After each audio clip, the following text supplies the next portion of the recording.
Authenticity wins every time when supersizing and growing your business. Sharon Horne-Ellstrom here.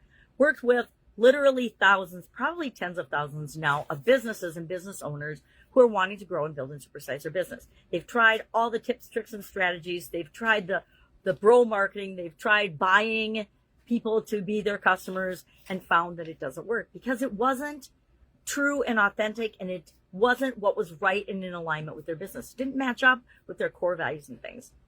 I don't know about you, but I've definitely had businesses that I've worked with and organizations I worked for in corporate America that you go in and you're all excited and you find out that they have some practices and business practices or ways of doing things that just don't line up with your core values. And there's a mismatch there. And usually, I don't know, my experience was I didn't last at those companies very long, because if they had an underlying unethical air at all to them, I was out. I was history.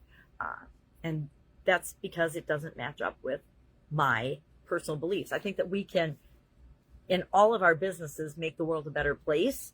And if that isn't your intention, then I don't want to do business with you. That is me being real about what I will or will not tolerate and the boundaries that I set for myself, especially now. Early on, when you're first out of college, you take your jobs and you go through jobs in different businesses. And it's never usually the overall organization. It's just a little pocket in the organizations that you find people are behaving in ways that aren't right, in your opinion, my opinion, and ethical, and nobody's doing anything about it, or nobody knows about it. So, long stories there. Great stories there. Definitely big lessons learned. But I've found that our competitive advantage, personally and professionally and with our businesses, lies in being who we really are and letting people know that, and making all of our choices and decisions lined up with what we stand for, and saying no to the things that we stand against. If we lead with our heart and our soul, because all of our businesses, just like we as individuals, have a heart and soul and a culture that is uniquely ours, so does everybody else. And we will attract the people to us that we should be doing business with, that we love to serve and want to have partnerships and relationships with, if we do that. If we are pretending to be somebody else or something else than what we really are at our heart and inside, people sense that and they are repelled and actually will run away. They might come because you make a great offer and do business with you, but then they're going to come on the inside and they're going to be like, this is a hollow shell of BS and it's all smoke and mirrors. I'm out. And they'll do that once or twice and then they'll get burned.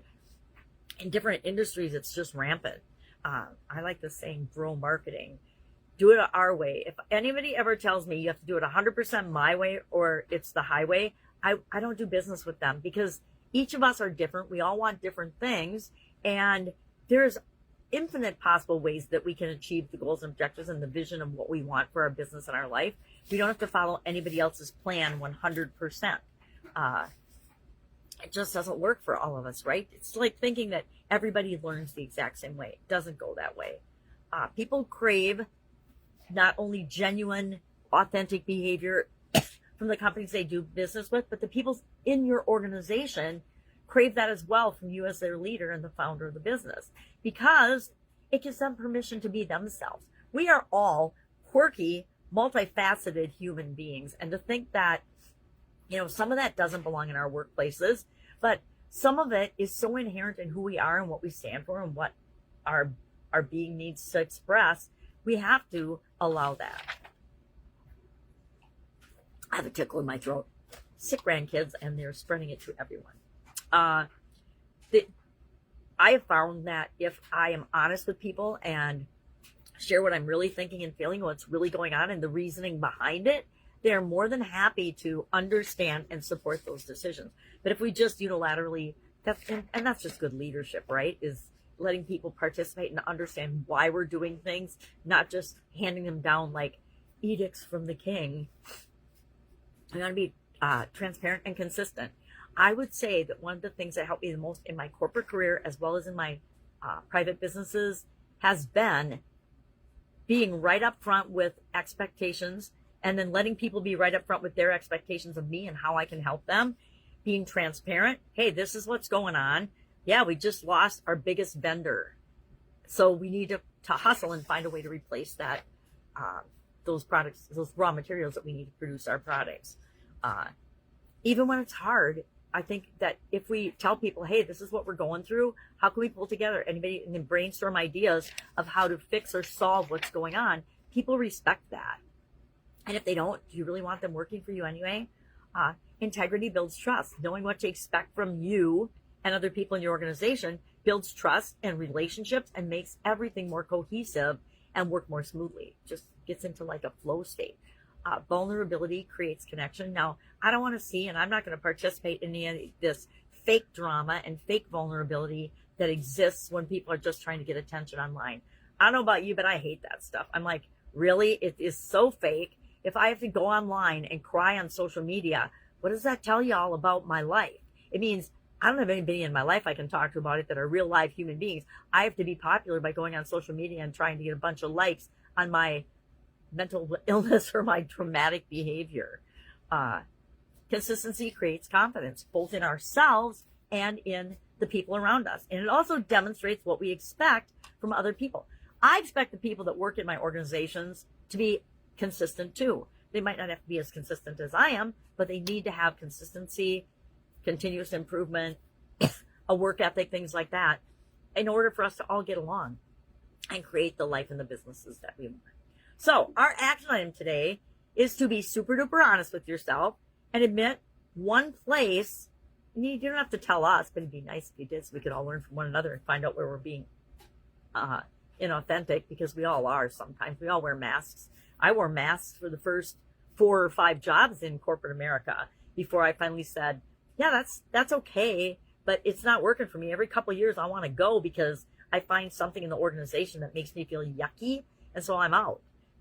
So maybe, and my last job was the best. I picked and I went in with, this is exactly who I am. This is exactly what I stand for. Here's what I've done in the past. Here's what I'd like to do here for you. If you like me, great. If you are okay with who I am and what I stand for, great.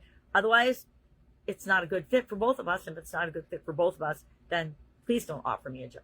Well, just so happens they liked me and they liked that authenticity, that openness, that honesty. And that was my last job in corporate America. I left and worked solely in my Italian food business and other businesses after that. But it was the most fun job I've ever had, because I was just 100% who I am. And of course, now don't get me wrong, our maintenance manager hated me. He hated me. He said I reminded him of his ex-wife, which really is a compliment, right?